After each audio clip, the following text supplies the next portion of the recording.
আমি তখন ২০ বছরের তরুণী। পরিবার থেকে আমার বিয়ে ঠিক করা হলো ৪০ বছরের এক মধ্যবয়স্ক লোকের সাথে। আমার বয়সের দ্বিগুণ বয়স তার। আবার তিনি ছিলেন বিপত্নিক, আর আমি সদ্য প্রস্ফুটিত ফুল। কুমারিত্বের গন্ধ সবে তীব্র হতে শুরু করেছে। নিম্ন মধ্যবিত্ত পরিবারে আমার জন্ম। বাবার সামান্য আয়ে আমাদের সংসার চলত। আমার মা কখনো অভিযোগ করেননি। দুবেলা দুমুঠো খেয়ে স্বামীর সাথে থাকতে পারাটাই তার কাছে ছিল সুখের সংজ্ঞা। শুনেছি একবার নাকি বাবার বিলেত যাওয়ার সুযোগ হয়েছিল। মা নাছোড়বান্দা, তিনি দুবেলা পান্তা খাবেন, কিন্তু স্বামীকে দূরে পাঠাবেন না। এতে আয় কম হলে হোক, পেটে কিছু পড়লেই হলো। আমিও মার মতোই স্বপ্ন দেখতাম, অল্প রোজগারে সাজানো সংসার। অভাব থাকলে থাকবে, তবে ভালোবাসা থাকতে হবে অফুরন্ত। আমার বেলায় সেটা পাল্টে গেল। বিত্তশালী এক লোকের সাথে আমার বিয়ে দিয়ে দিল। ওনার আগের ঘরের দুটো বাচ্চাও আছে। বাসর রাতে লোকটা শান্ত ভঙ্গিতে আমার পাশে এসে বসে, নাক সিটকিয়ে চোখ ফিরিয়ে নেই। মনে মনে বুড়ো বলেও গালিও দেই।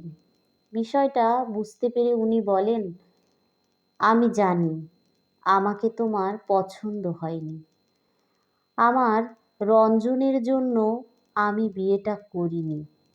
বাচ্চা দুটো খুব মা কাতুরে, জানো। কমলা মরে যাবার পর সব সময় ওরা মাকে খুঁজে বেড়ায়, মায়ের জন্য কাঁদে। আমি তোমার কাছে স্বামীর অধিকার চাইতে আসিনি, তবে অনুরোধ করে বলছি, বাচ্চা দুটোকে আগলিয়ে রেখো। কঠিন স্বরে তাকে বলি, আপনার বাচ্চাদের আমি খেয়াল রাখবো, তবে আমি পড়াশোনা চালিয়ে যেতে চাই। আর আমি বাচ্চাদের নিয়ে আলাদা ঘরে থাকব, সেই ঘরে আপনি যেতে পারবেন না। উনি হেসে বলে, বেশ, তুমি যা চাইবে তাই হবে। এখানে তুমি নিরাপদেই থাকবে। শুধু এইটুকু বলেই লোকটি ঘর থেকে বেরিয়ে যান। আমি অবাক হয়ে চেয়ে দেখি তার প্রস্থানের পথ।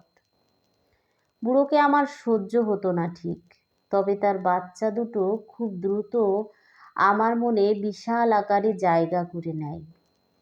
গর্ভে ধারণ না করেও যে মা হওয়া যায় তার বাস্তব প্রমাণ ছিল তারা। কলেজ থেকে যখন বাড়ি ফিরতাম দীর্ঘ ৩ ঘন্টা পর, আমায় দেখতে পেয়ে তারা যে কি খুশি হতো। মা ডাকের সমস্বরে তারা আমার তৃষ্ণার্ত প্রাণ ভিজিয়ে দিত। একবার প্রচণ্ড জ্বরে কাতরাচ্ছিলাম।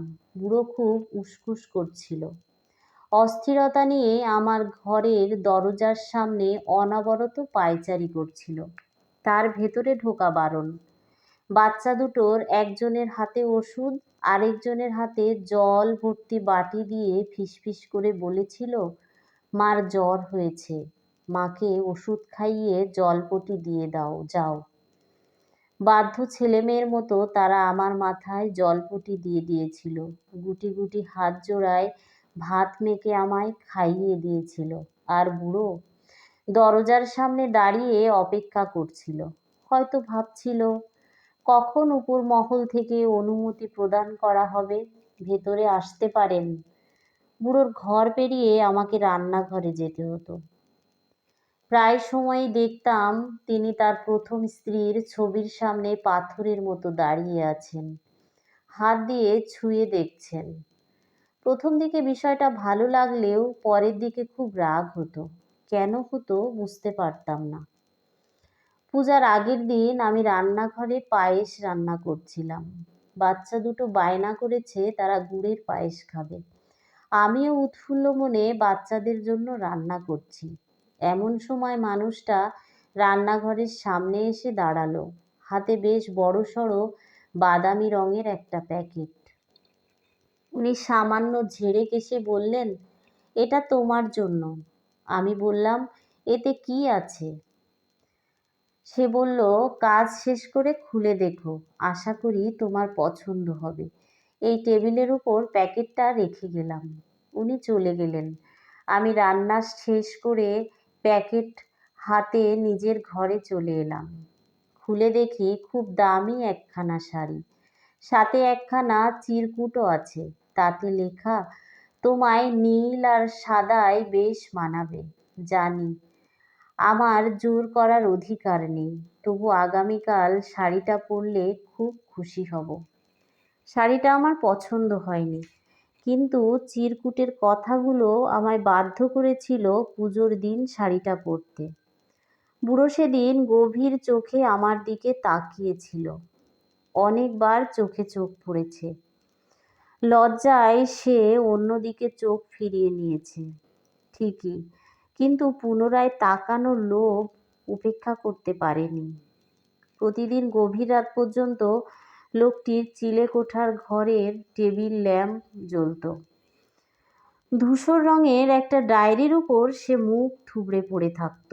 বিরামহীনভাবে কিছু না কিছু লিখে যেত, আর লেখা শেষে চশমা খুলে চোখ জোড়া কচলিয়ে যত্ন করে ডায়েরিটা তুলে রাখত, যেন কোনো মূল্যতীত বার্তা রাখা আছে সেখানে। বুড়োর চায়ের নেশা ছিল। একদিন বিকেলে অসাবধানতাবশত চায়ের পাতিল ফসকে গরম জলে আমার হাতের কিছু অংশ পুড়ে গেল। যন্ত্রণায় কোকিয়ে উঠি। তিনি আমার চিৎকার শুনতে পান। উন্মাদের মতো ছুটে আসেন। কি হয়েছে? হাতে গরম জল পড়েছে, কই দেখি। তিনি উদ্বিগ্ন মুখে এগিয়ে আসেন, আমার হাত ধরেন। সেই স্পর্শে কোনো চাহিদা ছিল না, কোনো আকাঙ্ক্ষাও ছিল না, তবে মিশেছিল অনুরাগ, না বলা অনেক অনুরক্তি। সেদিন তিনি আমার হাতে বার্নল লাগিয়ে দিয়েছেন। আমিও কোনো প্রতিবন্ধকতা সৃষ্টি করিনি। মানুষ বেঁচে থাকলে বদলায়, আমিও মানুষ। এই নিয়ম অবজ্ঞা করার সাধ্য কি আমার আছে? প্রচলিত সত্য হলো, দাঁত থাকতে মানুষ দাঁতের মর্যাদা বোঝে না। মানুষ সঠিক সিদ্ধান্ত নিতে কখনো কখনো এতটাই দেরি করে ফেলে, ফলাফল হয় শূন্য। বেশ কয়েকদিন ধরেই বুড়ো তীব্র মাথা যন্ত্রণায় ভুগছিল। রাতে ঘুমাতে পারেন না। অবস্থা বেগতিক দেখে বললাম, ডাক্তার দেখাতে। উনি আমার দিকে তাকিয়ে বলল, তুমি যাবে আমার সাথে? বললাম, যাব। বুড়ো খুশি হয়ে গেলেন। আমি ওনার সাথে ডাক্তারের কাছে গেলাম। সিটি স্ক্যান করা হলো, এমআরআই করা হলো। ডাক্তার আমায় আলাদা করে ডেকে বলল, রোগীর ব্রেন টিউমার হয়েছে। টিউমারের অবস্থা ভালো নয়, চিকিৎসা করিয়ে বিশেষ কোনো লাভ হবে না। বললাম, চেষ্টা করতে তো দোষ নেই, আপনি ব্যবস্থা করুন। প্রয়োজনে রোগীকে আজই ভর্তি করা হোক। ডাক্তারের সাথে কথা বলে বাইরে বেরিয়ে আসি। বুড়ো আমায় দেখে ফ্যাকাশে হাসল। আমি ধীর পায়ে টলতে টলতে তার সামনে গিয়ে দাঁড়ালাম। আমার বিবাহিত জীবনে সেই দিনই প্রথম তাকে জড়িয়ে ধরি, দুই বাহুর প্রসার করে জড়িয়ে ধরি। আমার চোখ দিয়ে অজস্র ধারা সেদিন টপ টপ করে ঝরে পড়ছিল।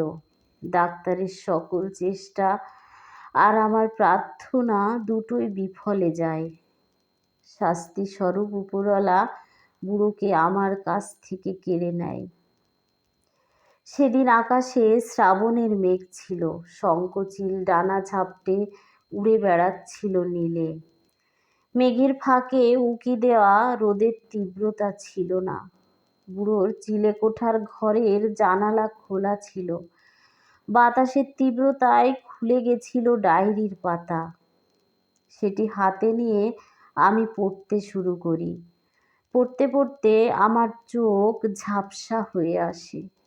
ডায়েরির শেষ পাতায় শুকিয়ে যাওয়া চোখের জলের উপর লেখা ছিল, মানুষ প্রেমে পড়ে, বারবার প্রেমে পড়ে। আমায় দেখে তরুণীর নাক সিটকানোর স্বভাব আমায় বাধ্য করে তাকে ভালোবাসতে। রান্নাঘরে কর্মরত তরুণীর কপালে জমে থাকা বিন্দু বিন্দু ঘাম আমায় বাধ্য করে প্রেমে পড়তে। নীল সাদা শাড়িতে তার স্নিগ্ধ মুখখানি যেন আমার চোখের জায়ু, হয়তো একদিন ফুরিয়ে যাবে আয়ু। তার হাত ধরে জ্যোৎস্না দেখার ইচ্ছেই থেকে যাবে। তার দীঘল কালো চুলের ঘ্রাণ নেয়া আর হবে না। লুকিয়ে তার রোদে ভিজা সেই মুখ আর দেখা হবে না। আমার বাচ্চা দুটোর সাথে তার খুনসুটি, সেই মূল্যবান মুহূর্তগুলো আর উপভোগ করা হবে না। জানি তার চোখে আমি অপরাধী, তবু সে ভালো থাকুক, নতুন করে বাঁচুক তার স্বপ্নের সাথে। শুধু আফসোস থেকে যাবে, ভালোবাসি কথাটা হলো না বলা।